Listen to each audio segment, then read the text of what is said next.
Sekarang saya mau tanya dulu satu pertanyaan. Jawabannya, pertanyaannya gampang, jawabannya susah. Berapa di antara saudara yang sudah kenal saya? Tuh kan? Cuma 1, 2, 3, 4, 5, 6. Dari 300 orang cuma 6 orang. Ya. Haleluya, nggak sampai 10 orang, nggak sampai 10% kenal saya ya. Ya begitulah, karena saya tidak terkenal, karena saya bukan orang yang terkenal, gitu ya. Siapa yang di antara saudara-saudara di sini kenal sama yang namanya Pak Salmon Girsang? No kan, lebih banyak yang kenal. Pulang aja saya dah. Banyak yang lebih kenal Pak Salmon daripada saya. Yang mengenal saya tahu nama saya Ibu Nike, ada yang tahu nama Ibu Salmon. Makanya waktu ditulis yang mau datang namanya Putu Oka, bingung ini bapak siapa gitu. Bingung ya. Jadi nama asli saya kenalan dulu ya, karena kalau nggak kenal nanti pas ke Bali saya nggak bisa apa, nanti pas ketemu gitu ya. Jadi nama saya itu Putu Oken Budiari Yudin Hardini. Gitu. Itu nama asli yang bapak saya berikan kepada saya. Bapak saya orang Bali asli, dulu orang Hindu. Begitu. Tapi puji Tuhan, dia mengenal Tuhan waktu saya masih berumur 3 bulan, masih bayi. Amin. Berikan tepuk tangan teman-teman ya. Mama saya Muslim. Nah, begitu orang Jawa. Gitu. Jadi mama saya dulu almarhum. Saya sedih ya karena baru 2 bulan mama saya dipanggil Tuhan. Beliau adalah pendoa, pendukung kami, teman, sahabat setia saya. Kemana-mana pelayanan selalu ikut di mobil. Begitu sukacita kalau ikut pelayanan. Jadi sampai sekarang saya kalau masuk mobil kadang-kadang lupa gitu, karena dia nggak mau duduk di sebelah kiri saya karena selalu pakai ikat pinggang, ikat sabuk pengaman itu dia nggak mau gitu, ribet. Aku duduk di belakang aja gitu. Setiap kali saya pergi saya masih ingat kayaknya ada mama gitu ya. Sampai waktu penguburan mama saya, kami di mobil, saya sama Pak Salmon berdua. Sampai saya masih gini loh, mama mana ya? Padahal beliau yang mau kami makamkan. Itu sungguh satu kemudian gitu. Oke. Jadi mama saya orang Jawa, mama saya Muslim. Dulu sekolah di sekolah Kristen. Begitu. Jadi senang dengan menyanyi-nyanyi, kemudian mencuri-curi masuk ke gereja, akhirnya percaya kepada Tuhan. Nah, bapak saya itu Polri, ya kan? Satu kali dia punya masalah, dia tuh sudah larang mama saya ke gereja. Dia tahu mama saya itu ke gereja, dia sudah larang. Nah, satu kali dia marah sama mama saya karena pulang kerja nggak tahu ada masalah apa. Tiba-tiba dia banting pistolnya itu di meja. Pistol besi itu, bapak ibu saudara bisa pecah jadi 2. Nah, itu kan nggak mungkin, ya kan? Begitu terkejutnya bapak saya, sampai dia nangis dan kemudian dia panggil mama saya, dia bilang begini, kalau Tuhan Yesusmu bisa tolong aku besok menghadap komandan gak dipecat, kita semua percaya kepada Tuhan. Katanya begitu. Terus malam itu langsung dia pergi ke komandannya. Komandannya kebetulan anak Tuhan. Waktu dilihat, ditanya kronologisnya, komandannya bilang begini, ya udah ini surat rekomendasi, besok kamu ambil yang baik. Tidak pernah terjadi seperti itu, saudara. Berikan tepuk tangan. Itulah panggilan Tuhan atas mereka. Jadi kemudian saya dibesarkan, jadi saya nggak tahu yang namanya Muslim, yang namanya Hindu itu saya nggak tahu. Begitu saya tahu, saya sudah cinta Yesus dan sekali Yesus tetap Yesus. Haleluya, kemuliaan Tuhan. Amin. Jadi relate, jadi cocok dengan yang hari ini saya diberikan tema oleh BBD. Ini adalah hikmat Tuhan yang luar biasa. Judulnya yaitu The Loving and Serving Church. Gereja yang mengasihi dan gereja yang melayani. Bapak Ibu, kalau saya tanya di antara saudara semua, siapa yang paling lama melayani di sini? Maksudnya di Kalimantan ini lah. Siapa yang paling lama dalam pelayanan? Pak Kelong. Pak Kelong berapa puluh tahun? 22 tahun? Hah? 32. Oh, puji Tuhan. Gak ada yang lebih lama lagi dari Pak Kelung? Gak ada. Yang merintis, yang paling muda, Pak Kelung yang sudah paling senior, 32 tahun. Yang paling muda, yang paling baru merintis siapa? Berapa tahun Pak? 2 tahun? Oni, berapa tahun Oni? Hah? Masuk tahun ketiga. Oni pernah dulu di Bali sama-sama ya, melayani. Puji Tuhan. Oke, nah Bapak Ibu Saudara, hari ini kita belajar dari satu kebenaran firman Tuhan, The Loving and Serving Church. Saya kasih subtemanya adalah rahasia menjadi besar. Wow, keren ini, rahasia menjadi besar. Siapa yang mau menjadi orang terkenal, siapa mau menjadi orang besar, siapa mau gerejanya gede, siapa mau jadi kaya raya, siapa mau diberkati, siapa? Amen. Aku angkat tangan, saudara mau apa enggak? Oh enggak mau, enggak apa-apa. Oh. Haleluya, ya kan? Nah, coba lihat slide berikutnya. Apa yang dikatakan dunia tentang orang yang besar? Dunia mengukur kebesaran seseorang, dunia mengukur kesuksesan seseorang, dunia mengukur ketenaran seseorang, ya kan? Melalui posisi, ya, ada koneksi, mungkin yang, oh ya, pantesan dia sukses, koneksinya RI1, Pak. Hebat. Ya kan? Pantesan dia sukses, koneksinya kalau Kalimantannya apa? Apa dia? KH. Ya. Oh, AH1 kan bupati, ya kan? Ya. AH1, pantas saja dia pembebasan tanah, dia punya sawit itu banyak itu pasti, ya kan? Dari sini orang mengukur itu posisi, koneksi, dari prestis, dari apa yang digunakan, apa yang dipakai, apa yang dilihat gerejanya, keberhasilannya, kan kayak begitu ya. Kalau orang-orang dunia dia melihat apa yang dibawa, kayak gitu kan, tasnya merek apa, bajunya kayak apa, mobilnya kayak apa, kayak begitu. Nah itu memang nilai-nilai dunia itu seperti itu. Itulah sebabnya di dunia ini sering kali ada kompetisi. Makanya ada yang namanya Miss World, ada yang namanya apa lagi, Miss Universe, ada apa lagi, Miss Indonesia. Bu Meli Miss Indonesia dari Kalteng kan? Dari Jakarta, ya kan? Kenapa di dunia ini ada begitu? Ada Olimpiade, kemudian yang bola berapa tahunan itu apa namanya Pak? Piala Dunia. Yes, itu dia. Piala Dunia kayak gitu kan? Hafal. Bapak-bapak pasti hafal, Bu. Apa ya sama bapak-bapak ini Iya. cuma nobar ya? Iya. Piala Dunia. Iya, kami di gereja di Hagios juga gitu. Kemarin itu Piala Dunia kami nobar loh. Iya. Ada 100-an orang itu nobar. Padahal kan jam berapa itu? Jam 2 malam atau Iya. jam berapa? Kami nonton pakai LED di gereja kami kan LED-nya besar gitu. Jadi mereka, Pak Gembala, yuk kita nonton ini finalnya. Ya sudah. Gitu. Oke. Dunia mengukur di sini. Nah, kita juga orang percaya, bahkan hamba-hamba Tuhan, kadang-kadang mengukur kebesaran, keberhasilan seseorang dari apa yang kita lihat. Oh, jemaatnya banyak, itu berhasil.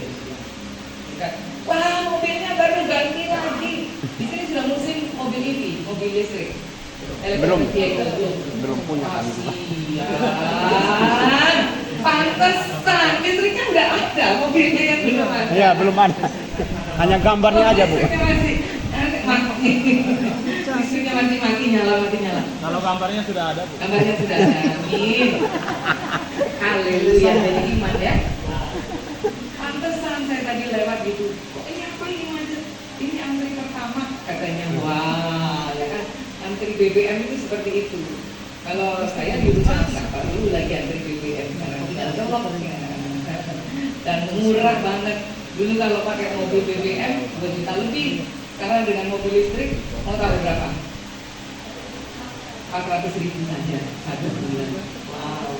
Bayar pajaknya berapa? Saudara tahu? Saya bayar pajak mobil saya 143.000 Pak. Benar, 143.000 satu tahun bayar pajak. Nah, ya kan? Orang bisa melihat itu, kadang kita juga sesama pendeta, maaf, kadang-kadang kita menilai orang dan dalam hati kita ada jealous-jealousan juga. Ngaku, ayo, ya kan? Bisa dia itu ya, jangan-jangan, nah, wah pantesan jangan-jangan suzon sama orang, ya kan? Itulah ukuran dunia. Kita kadang-kadang ikut juga seperti ini. Nah, bagian pertama ini akan menantang kita, apakah kerohanian kita, postur rohani kita, penampilan rohani kita, atau kedalaman rohani kita sesuai dengan apa yang Tuhan mau. Kita lihat patronnya Tuhan Yesus, kita mau lihat patronnya juga. Ya. Mari kita membaca ayatnya. Coba next slide-nya ya. Slide berikutnya. Bisa bantu saya slide berikutnya? Ya. Matius pasal 20 ayat 20 sampai 22. Silakan Bapak Ibu buka di sana di Alkitabnya. Kita baca Matius 20 ayat 20 sampai 22. Saya baca ayat 20. Kalau di sini kurang jelas kan buka aja di tab-nya. Saya baca ayat 20. Saudara baca ayat 21, ayat 22 kita akan baca sama-sama. Maka datanglah ibu anak-anak Zebedeus serta anak-anaknya itu kepada Yesus, lalu sujud di hadapannya untuk meminta sesuatu kepadanya. Silakan, ayat 21, 1, 2, 3. Kata Yesus, apa yang kau kehendaki? Jawabnya, berilah perintah supaya kedua anakku ini boleh duduk kelak di dalam kerajaanmu, yang seorang di sebelah kananmu dan seorang di sebelah kiri. Ya, sama-sama. Ayat 22, 1, 2, 3. Tetapi Yesus menjawab katanya, kamu tidak tahu apa yang kamu minta. Dapatkah kamu meminum cawan yang harus kuminum? Kata mereka kepadanya apa? Kami dapat. Wow, hebat sekali murid-murid ini. Kita mau bahas. Coba next slide-nya, next slide berikutnya. Saya dibantu. Ya. Tadi kan ditulis di situ, ibu anak-anak Zebedeus. Siapa yang tahu siapa nama ibu anak-anak Zebedeus ini? Kita dulu sekolah minggu. Ayo, simsalabim. Siapa yang tahu di antara kita semua? Apa namanya ibu anak Zebedeus? Jangan Google, tak boleh. Ya, Yohanes. Sudah gini dah. Anak-anak Zebedeus itu siapa? Angkat tangan yang tahu. Dua anaknya Zebedeus nih yang disebut nih. Saya nggak mau datang lagi ke Kalten. Yakobus. Ya, Yakobus. Dua anaknya. Yakobus. Siapa yang Andreas. Yohanes. Siapa tadi yang jawab? Yakobus dan Andreas. Oh. Siapa tadi yang jawab Yakobus dan Yohanes? Oh, Yohanes. Yakobus dan Yohanes siapa ya? Iyalah, sekolah minggu kita loh dulu. Nanti dimasukin sekolah minggu lagi.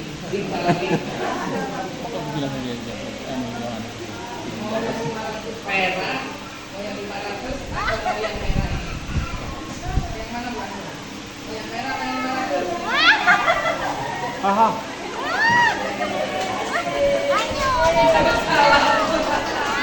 Dapat salam dari yang merah. Oke. Ayo, aku mau cepat ya. Ibu anak-anak Zebedeus itu tadi, ibu anak-anak Yakobus dan Yohanes, ya, namanya Salome. Saudara tahu kan Salome ini, dia mengikuti Yesus kemana-mana. Bahkan sampai Yesus disalib kan dia ada di sekitarnya itu. Yesus bangkit dari kubur, dia ada. Karena itu dia tahu Tuhan Yesus sanggup melakukan mujizat, dia tahu dia Tuhan. Waktu dia akan naik ke surga, dia tahu itu juga, dan dia mengatakan, Tuhan Yesus, kalau engkau nanti sudah di surga, jadi S1, surga 1, kasih anakku yang dua ini, Yakobus dan Yohanes, yang satunya S1, yang satunya S2. Nah, kan namanya apa itu? Mau diborong semua, dimonopoli ya. Mau dikasih anaknya itu wakilnya Tuhan Yesus yang pertama dan wakilnya Tuhan Yesus yang kedua. Sikap hatinya itu benar, menyembah. Dia datang, sujud, menyembah. Namanya proskuneo, menunjukkan tindakan penghormatan kepada Tuhan. Proskuneo itu kalau sekarang kita ngajarin anak-anak kita salam, cium tangan, salim gitu kan. Itu penghormatan. Proskuneo itu juga sujud, menyembah. Kadang kita berdoa juga sambil sujud, menyembah. Bukan hanya saudara-saudara kita yang muslim aja menyembah, tapi dari dulu orang Yahudi, orang Israel juga sujud menyembah seperti itu. Sikap hati, postur tubuhnya itu benar, ya, menunjukkan tindakan penyembahan kepada Tuhan, tapi secara lahiriah. Nah ini jadi awasan buat kita juga. Kadang-kadang kita datang kepada Tuhan, kita menyembah Tuhan secara lahiriah aja, kita menyembah Tuhan supaya apa yang tadi, supaya dilihat kita rohani, supaya dilihat orang barangkali kita menunjukkan bahwa kita adalah orang-orang yang cinta Tuhan dan sebagainya. Yang tahu semuanya motivasi itu adalah diri kita sendiri. Ya. Ibu Yohanes dan Yakobus ini dia proskuneo, menyembah Tuhan secara lahiriah, tapi permintaannya cari kedudukan. Jadi dia punya agenda khusus. Begitu ya. Jawab Yesus mengekspos kebutaan dari motifnya. Dia nggak tahu apa yang dia minta. Tuhan Yesus bilang gini, ibu, kamu nggak tahu loh apa yang kamu minta. Tuhan Yesus bilang begini, bisa nggak kamu minum cawanku? Karena saking dia kepingin untuk dapat posisi, dapat kedudukan, dia bilang sama Tuhan Yesus, saya bisa. Jangan heran sih, kalau ibu-ibu itu memang kebanyakan begitu. Saya juga ibu ya. Anak saya 3. Anak kami 3. Yang pertama itu 37 tahun, yang kedua 35, yang ketiga 33. Berapa tahun saya sudah menikah? 39 tahun. Berapa tahun di pelayanan? 35 tahun. Nanti saya cerita mulai dari mana, ya kan? Punya 4 cucu. Dan kemarin saya di ulang tahun ini sama Pak Kelly dan teman-teman ya di rapat MP di Medan. Ulang tahun saya yang pas ke 60 tahun dan saya bersuka cita karena Tuhan menolong saya. Tuh, kok semua gitu, gak percaya. Gak percaya, saya tersanjung loh. Nanti pulang dari sini saya dikasih apa ini ya? Dikasih akar apa yang Kalimantan tuh biar tambah celing lagi. Akar tadi bajakan. Udah. Ya. Sebagai seorang ibu itu biasa seperti itu. Itulah kekuatan emak-emak. Saya masih ingat waktu anak-anak saya masih kecil, bagaimana saya memotivasi mereka, bagaimana kadang-kadang saya itu dalam tanda kutip kadang-kadang curang supaya anaknya itu sukses. Contoh, di gereja dulu saya ketua sekolah minggu. Kalau lagi Paskah kan ada lomba sembunyi telur, gitu kan? Kita taruh baknya besar, masukin telur di situ, terus ditutup pakai jerami, seperti itu ya, kayak jerami apa tuh yang koran itu yang digunting-gunting gitu kan? Kan semua anak berlomba-lomba ini, siapa yang taruh telur? Saya kan yang taruh telur di situ. Kan saya tahu di mana telurnya. Apa yang saya lakukan? Anak-anak saya ambil tangannya sini, yang satu, yang satu. Nah, ibu-ibu itu biasa seperti itu. Kenapa? Karena dia mau anak-anaknya itu sukses, mau anak-anaknya itu berhasil. Itu adalah satu semangat yang bagus. Tapi di sini Tuhan sedang menegur, kamu tuh nggak tahu apa yang kamu minta. Karena apa?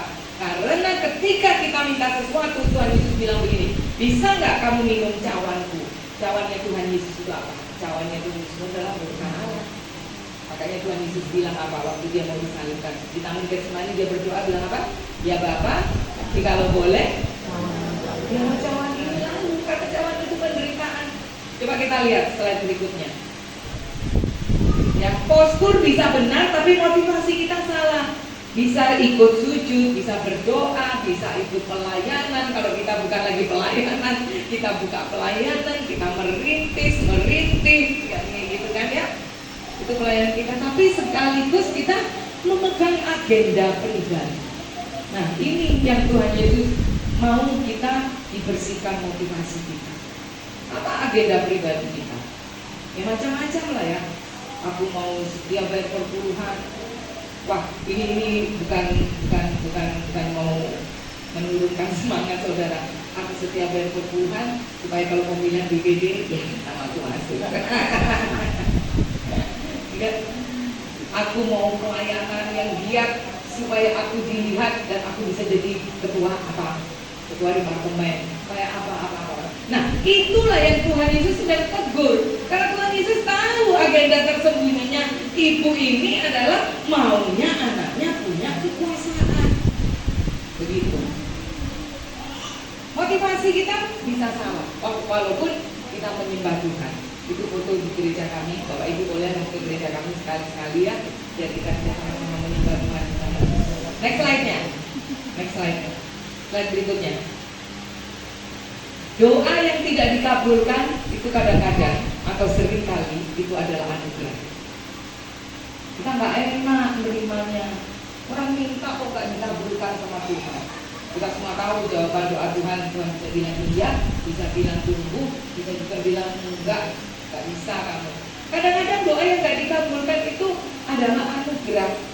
Supaya apa?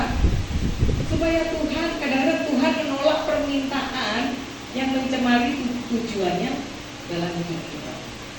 Tujuan Allah dalam kehidupan kita bisa dicemari karena motivasi kita yang nggak benar ketika kita berdoa. Saya dengan Pak Salmon mulai merintis gereja Hagios yang di Bali ini tahun 1989 atau 1990 lah. Dari mana saudara? Dari sebuah kota kecil namanya Tabanan. Itu 20 km dari kota Denpasar, ibu kota Bali. Merintis, terima kasih Bu. Waduh, Ibu tahu yang Bu perlu. Dikirim oleh BPD Jawa Timur waktu itu Jatim 1 ya, Jatimnya waktu itu memang hanya 1, Pak Jack Lumanal waktu itu almarhum kirim kami, Pak Jack kirim kami mulai dari berapa orang saudara? Dari 4, saya, suami, nenek saya, dan anak pertama umur 1 tahun waktu itu. Bantuan perintisan berapa? Banyak sekali. Berapa? $75.000. Bantuan perintisan $75.000 pada waktu itu. 75.000 saja. Coba saudara bilang 75.000 saja. 75.000. Sekarang berapa 75? Makan sekali makan cukup. Iya kan? Sekarang bantuan perintisan berapa ya Pak? Kalau 3 juta ya, kalau di kota ya, 3,5 juta ya, ya Pak? Kalau yang perintisan non kota berapa ya? Saya nggak tahu juga. Saya ini jadi bejum tapi belum pegang ballpoint soalnya belum tahu. Ya. Nah, tanya sama Om Jack waktu itu, Om Jack, 75.000. Ini aku sudah punya istri katanya Pak Salmon. Terus anak 1, mana cukup ini Om Jack? Karena pada waktu itu Pak Salmon sudah diminta jadi dosen di Madiun. Dikasih PK berapa? 150.000. Nah, kalau harusnya dijadikan gembala kan dipromosiin, naik. Harusnya berapa? 2 kali lipat ya Pak ya, paling enggak ya, 300.000 kayak gitu ya. Tapi ini malah dipotong setengah coba. Pelayanan sama Tuhan justru didiskon 50% sama Tuhan. Ayo kamu tambah iman lagi katanya Tuhan seperti itu. Terus kita bilang sama Om Jack tambahin dong. Iya, kami tambahin. Berapa Om? Tambahin berapa Om? Tambah iman katanya. Wah, gimana sudah kalau pendeta dikasih begini? Tambah iman ya sudah, harus kita terima karena itu panggilan kita ya untuk melayani Tuhan. Apa yang saya lakukan? Yang saya lakukan adalah pasti berdoa dari perpuluhan yang pertama. Sisanya setiap hari saya belanja $500. Kayak tadi kan bakal nggak sendiri. 500 sama mau 100.000. Ibu-ibu, ada yang masih pakai uang ini apa enggak? Nggak laku lagi di sini. Disimpan, dikumpulin buat beli cabai, ya kan? Nah, ya kalau enggak sana sini kan? Kalau ada di sana, di lantai sana, kadang-kadang pakai parkir kan kayak gitu. Dulu saya belanja dengan $500. Jadi saya pernah khotbah $500 di tangan itu. Bukan di tangan Tuhan, ini berkat Tuhan, tapi Tuhan kasih di tanganku. Tuhan mau tahu $500 di tanganmu jadi apa? Apa yang saya lakukan? Dulu saya kalau ke pasar belanja, bawa uang 1.500 seperti ini. Dulu 500-nya ibu tahu, kertas ya yang hijau katanya, sekarang ada. Jadi saya kalau ke pasar 1.500. Apa yang dapat 1.500? Dapat daging babi 1 on, sama dapat sayur, ya wortel dan sebagainya, sama dapat cabai. Apa yang dilakuin? Kulkas nggak punya. Kenapa saya cerita ini? Karena saudara harus melihat kesuksesan itu harus lihat proses. Bilang proses. Saudara mau menjadi besar, amin? Kuncinya proses. Bilang proses. Ya. Mau nggak diproses kayak gitu kan? Dulu kami juga nggak seperti ini, langsung bisa melayani jemaat banyak gitu. Enggak, 4 mulainya 4. Siapa yang mulai 4?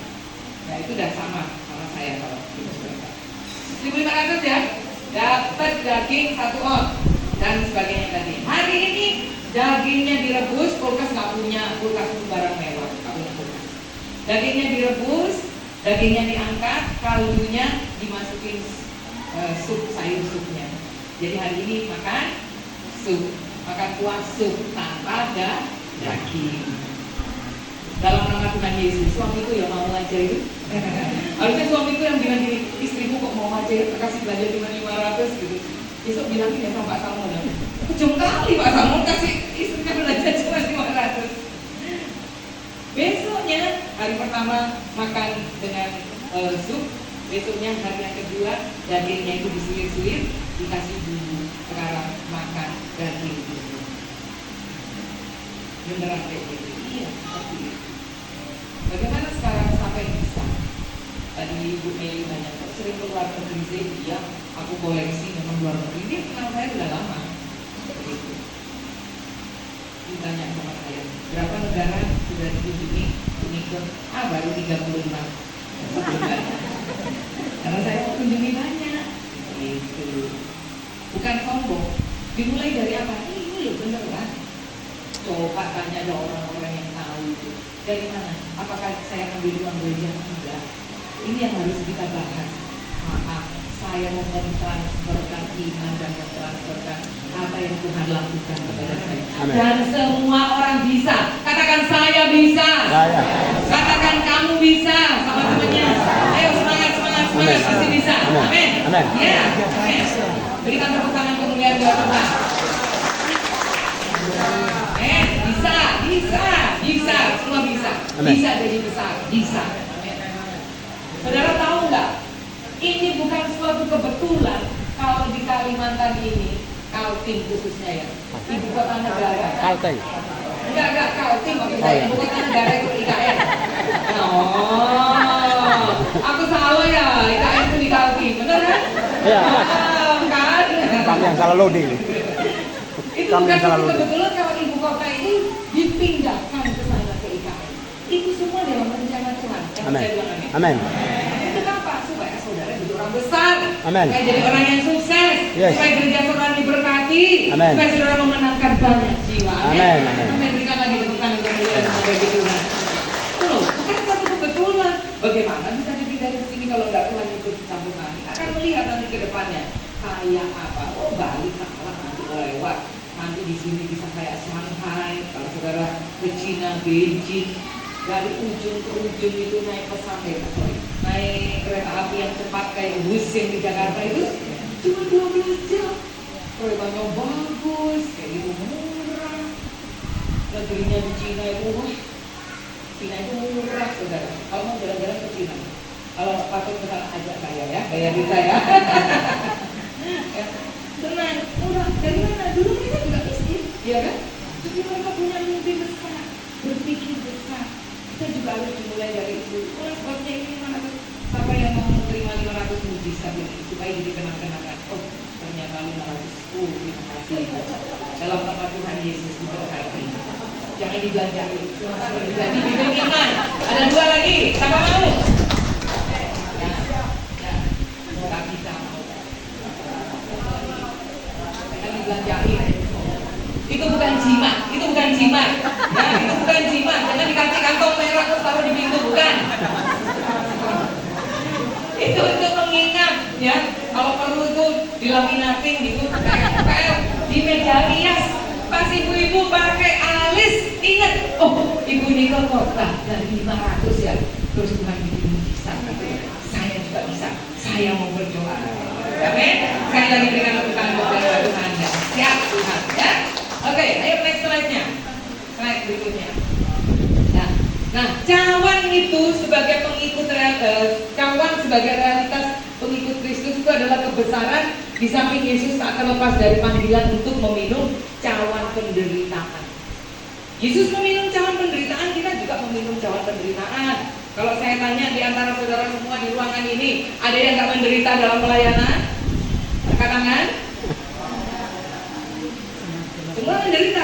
Amin. Iya, semua mengalami penderitaan, apalagi di sini. Kalau di Bali lah enak, Bali itu nggak terlalu jauh gitu kan, kemana-mana bisa ditempuh pakai sepeda motor, pakai mobil, angkutan ada. Kalau di sini, tadi Noni bilang 3 jam, jalannya susah. Rata-rata begitu Bapak Ibu, betul? Saudara sedang apa itu? Sedang ikut meminum cawan penderitaan Yesus. Amin. Ya, saudara adalah orang-orang yang berbahagia. Itulah sebabnya Tuhan Yesus mengatakan kalau kamu mau jadi besar, kamu harus ikut minum cawanku ini. Ketika saudara ikut masuk dan minum cawan penderitaan Tuhan, ketika saudara sekarang sedang mengalami apa yang disebut menderita, kita sedang ikut di dalam penderitaan Yesus Kristus. Di sini Tuhan Yesus ada bersama-sama dengan kita. Amin. Haleluya. Itu dia. Cawan penderitaan, masalah-masalah yang kita hadapi, pergumulan-pergumulan yang kita alami. Seperti saya ceritakan tadi, mulai merintis dari 4, kemudian Tuhan tolong, Tuhan bawa tambah jiwa. Kemudian ada masalah nggak? Adalah banyak. Kami dari dulu merintis itu dengan Komsel ya, Connect Group atau KKA. Connect. Sudah berkembang Connect-nya, dibikin namanya satu wilayah. Apakah pernah ada masalah? Sering. Satu kali gembala wilayah bawa pergi semua jemaatnya itu. Berapa orang? 50 orang. Bawa pergi gitu. Pindah, mau bikin pelayanan sendiri. Ya udahlah. Gereja milik Tuhan, jiwa juga milik Tuhan. Saya hanya hambamu yang melayani Tuhan, kan begitu. Ya udah, kita doain. Akhirnya 1 tahun kemudian satu-satu kembali lagi. Dan 50 orang tadi itu balik kandang.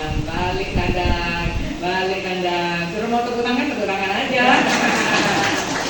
Pemimpinnya kemana? Nggak ada. Pemimpinnya nggak kembali. Ya, nggak mau kembali. Ada lagi? Ada. Berapa lagi yang bilang? 200. Sedikit apa banyak? Banyak. Iya. Apa yang kami lakukan? Nangis. Berdoa. Tuhan tolong ini 200 nih Tuhan. 200 itu waktu itu setengah gereja. Dan yang pergi semua itu siapa? Leader gitu. Jadi Tuhan bilang apa? Mulai lagi. Karena kamu lihat itu orang-orang banyak itu mereka juga bisa jadi leader. Amin. Dan sekarang Tuhan kembalikan semuanya itu. Yang pergi 200, yang Tuhan kembalikan berapa banyak? 400. Jadinya kami sekarang punya lebih dari 600 orang yang di gereja yang melayani dengan begitu. Ikut minum cawan penderitaan yang paling berat yang kami rasakan adalah anak kami yang kedua. Jadi kami punya anak 3 ya, cewek, cowok. Yang tengah ini, kalau kamu kenal lihat Ian ya. Waktu umur 18 tahun, itu tahun 2008, Tuhan izinkan dia kena sakit namanya schizophrenia. Kalau tahu nama itu sakit schizophrenia itu sakit jiwa alias gila gendeng. Anak laki satu-satunya dari umur 3 tahun. Kalau ditanya, ya kalau besar mau jadi apa? Jadi pendeta kayak papi. Padahal kita nggak pernah ngajarin dia jadi pendeta. Dia ngelihat papinya pendeta dan dia senang papinya melayani. Dia nggak lihat papinya bersungut-sungut melayani. Dia nggak lihat maminya bersungut-sungut melayani. Tapi sukacita walaupun uangnya cuma 500 rupiah untuk bayar belanja, tapi sukacita melayani. Itu sebabnya dia bilang apa? Aku besar mau jadi pendeta. Dia mau jadi pendeta, tapi umur 18 tahun dia kena schizophrenia. Apa yang terjadi? Dia ngomong sendiri, dia makannya banyak sekali. Kadang-kadang nggak mau makan 3 hari. Kalau dia minum bukan cuma 2-3 gelas, kalau minum 1 galon air 1 hari. Rumah kami berantakan, tidak karu-karuan. Wah, tidak karu-karuan. Kami tinggal rumah berpisah dengan gereja ya, nggak jadi satu pastornya gitu ya. Motor pernah hilang, laptop sudah 2 hilang, sepeda. Kenapa? Karena dia pergi habis itu lupa dia taruh di mana, seperti itu. Betapa menderitanya kami. 21 bulan kami berdoa puasa. Dan 1 kali Meli waktu kita pergi ke wanita di Batam, terus pergi ke mana? Singapura, Kuala Lumpur. Waktu saya mau pergi, saya belikan dia obat. Obatnya itu Bapak Ibu Saudara 1 bulan itu 5-6 juta.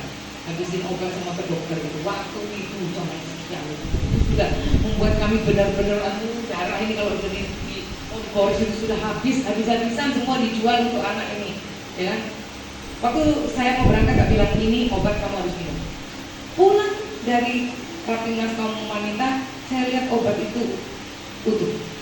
Dan saya tanya, dia kenapa kamu gak minum obat?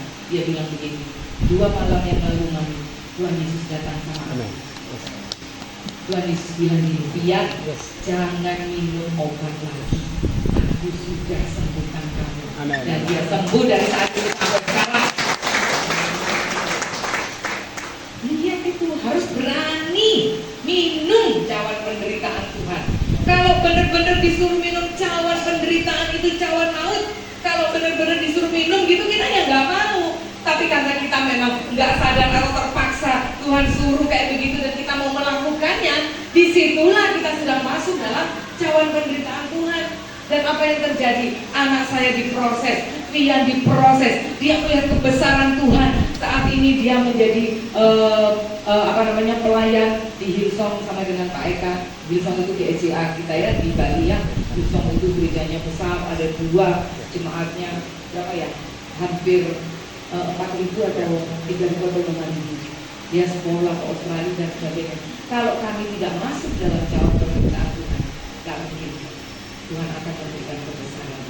Tidak mungkin Tuhan itu akan memberikan sesuatu yang berharga, sesuatu yang baik buat kita. Inilah yang saya harus sampaikan kepada kita semua, dan itu juga menjadi awasan. Apakah saya tidak menderita saat ini? Masih. Selama kita hidup kita masih diproses terus dalam penderitaan Tuhan. Sampai kita dikasih salib, dimasukkan di dalam tulisannya rest in peace. Wahyu mengatakan biarlah ia beristirahat dengan tenang karena jerih lelahnya mengikuti dia, perbuatan baiknya mengikuti dia. Amen. Apa yang mengikuti kita ke surga? Perbuatan baik kita. Apa yang mengikuti kita ke surga? Cawan penderitaan yang kita minum bersama-sama dengan Tuhan, yang membuat kita kuat, yang membuat kita berhasil, yang membuat kita sukses. Berikan kemuliaan buat Tuhan. Saya menabur benih malam ini loh Bapak Ibu. Saya mau lihat hasilnya. Amen. Atau kita akan lihat hasilnya sama-sama 10 tahun ke depan. Itulah sebabnya kenapa tadi saya bilang, Pak, coba kirim program kerja. Malam hari ini pulang program kerja dibaca. Jangan kritik. Ini roh gak bagus. Apa ini sekolah minggu bikin kayak gini? Apa ini kok udah maaf ya, saya ngomongnya kayak gini ya. Boleh kan ya, saya terus terang ya. Bukan apa ini bikin kayak gini. Lebih baik punya ide-ide yang bagus. Oh, daripada kritik itu lebih gini. Oh, mungkin lebih baik seperti ini ya. Ini program ini 1, 2, 3 sekolah minggu kaum muda, kaum wanita kayaknya mirip-mirip ini. Kayaknya kalau digabung ini jadi satu yang lebih besar, jadi satu yang lebih tajam, jadi kita efektif waktu, kita jadi efektif biaya, gitu. Kenapa kita tidak mengerjakan? Nah, itulah sebabnya. Jadi kita ini benar-benar sekarang berpikir untuk kita menjadi besar melalui apa yang Tuhan berikan kepada kita. Amin, Bapak Ibu Saudara. Amin. Haleluya. Ayo lanjutnya, slide berikutnya ya. Saudara, kalau kita mau tahu motivasi kita apa, kita menyerahkan diri kita kepada Tuhan. Karena yang tahu motivasi kita itu hanya ada 2, ya, saya dan Tuhan. Ya. Tapi jangan khawatir, Tuhan bisa menolong kita. Itu saya tulis di situ. Jika Tuhan tidak menolak kita karena kita punya ambisi, ambisi itu bagus. Orang nggak punya ambisi itu dia nggak terkecut, dia nggak terpacu untuk dia mengejar sesuatu. Tanpa ambisi kita nggak bisa fokus. Ya, Bapak Ibu kalau bersepakat sama istri, kan dibilang 2 orang bersepakat, Yesus ada dan Tuhan akan mendengar doa kita, memberikan apa yang kita inginkan. Ayo Pak, kita ganti mobil. Kalau sepakat, pasti ibunya apa yang dilakukan ibunya? Ngirit, ya kan? Ngirit, berhemat supaya bisa nyicil mobil yang digendaki. Ayo Pak ganti mobil, biar kita pelayanan sekarang nggak mokok-mokok mobilnya kayak gini. Ya kan, fokusnya bagus untuk pelayanan, ya kan? Karena kita punya fokus, kita akan berfokus di situ. Semua tenaga, semua pikiran kita arahkan ke situ. Seperti itu. Nah, sebelum kita berdoa dan melayani, kita akan merenungkan apa motivasi kita. Semuanya kita. Kayak malam hari ini waktu kita berdoa, kita merenungkan motivasi kita. Saya juga merenungkan motivasi saya. Apa motivasi saya? Saya tuh nggak pernah mimpi jadi gedung. Coba tanya sama Pak Galung ini. Tiba-tiba aja di situ, saya kepilih jadi presidium. Perempuan sendiri, semua bilang begini, tumben loh ada presidium perempuan. Gak pernah selama ini rapat MP ada presidium perempuan gitu. Ya lumayan lah, ada wanita di situ beda, biasanya semua kumisan. Ya kan? Karena perempuan sendiri, mungkin karena kemarin itu bentuknya juga wanita gitu ya, perempuan. Ya udahlah perempuan, mayoritas tim saya, dan saya terkejut, dan saya cuma bilang begini, Tuhan, kalau Tuhan suruh saya, mampukan saya. Saudara tahu, itu adalah jawaban doa saya, karena Tuhan tahu motivasi saya. Kan saudara nggak pernah kenal saya kan, karena saya nggak pernah keliling dulu juga, pernah kemana-mana. Saya sudah berjanji, saya bilang sama suami saya, aku nggak mau kemana-mana, aku mau pelayanan di Hadir saja, di Bali aja. Aku mau membesarkan ketiga anakku harus sukses, mereka harus menikah, mereka pokoknya sudah mandiri, baru nanti apa yang Tuhan mau. Kalau Tuhan mau aku keliling, aku sharing, aku berbagi hidup, aku memberkati orang dengan apa yang Tuhan lakukan dalam kehidupanku, aku mau. Dan saya suka traveling, saya mau keliling Indonesia, saya mau lihat, saya mau traveling sambil saya melayani, atau saya melayani sambil traveling, ya dua-duanya lah, bisa dibolak-balik ya begitu ya. Dan akhirnya itu kesampaian. 3 anak-anak saya sudah menikah, anak saya yang pertama sudah punya usaha wedding organizer, anak saya yang kecil juga wedding organizer, anak saya yang kedua juga sudah mandiri, 4 cucu saya juga apa lagi, semua jemaat kalau ditinggal leader-leader itu semua mereka sudah bisa jalankan. Itulah doa saya dan motivasi saya mau melayani. Bagaimana bisa begitu? Karena minum cawan penderitaan tadi. Jangan malas makanya menjadikan leader. Nanti saya juga akan bicara, gak usah cemburu, gak usah takut disaingi dengan leader. Karena kalau Tuhan yang memilih saudara, tidak ada satupun yang bisa mengganti saudara. Berikan tepuk tangan kemuliaan buat Tuhan. Ada. Sampai orang mau bilang, Salmon diganti aja loh. Ternyata yang masih jadi gembala. Ya, kalau Tuhan mau pilih, tetapkan tetap seperti itu. Semua bisa jalan dengan baik. Yang terakhir, saya tahu dari mata-mata saudara, saudara pasti sama seperti saya. Pergumulan kita di mana? Di sini. Betul? Di sini apa di sini? Ini cuan. Bukan tuan ya. Oh cuannya minta sama tuan gitu ya. Tuan minta cuan gitu. Pergumulan kita di sini. Tapi jangan khawatir. Kalau saya cerita tadi seperti itu bukan bohong. Saya nggak mau kasih kesaksian bohong itu. Nanti di surga saya dimarah sama Tuhan. Ngapain lu kesaksian bohong dan kayak gitu. Kamu mempermalukan nama Tuhan. Ya? Yang harus yang real apa yang kita alami. Saya mau putar satu video, ada ya kak ya di belakangnya videonya. Ini belum ya, tunggu ya. Tuhan Yesus itu kalau dia mengajar, dia selalu kasih teladan, betul? Tuhan Yesus bilang, saudara tahu nggak? Tuhan Yesus itu bayar pajak apa enggak sih? Bayar. Iya bayar. Itu teladannya dia. Ya kan? Tuhan Yesus tunduk kepada pemerintah. Terus dia bilang apa? Dia bilang sama muridnya, pergi kamu tangkap ikan. Nanti di mulut ikan itu ada apa? Koin. Ya kan ada uang dirham. 4. Bayar 2 untuk kamu, 2 untuk aku. Ya kan? Tuhan Yesus setia dia bayar pajak. Tuhan Yesus memberikan teladan. Jadi kita lihat dulu.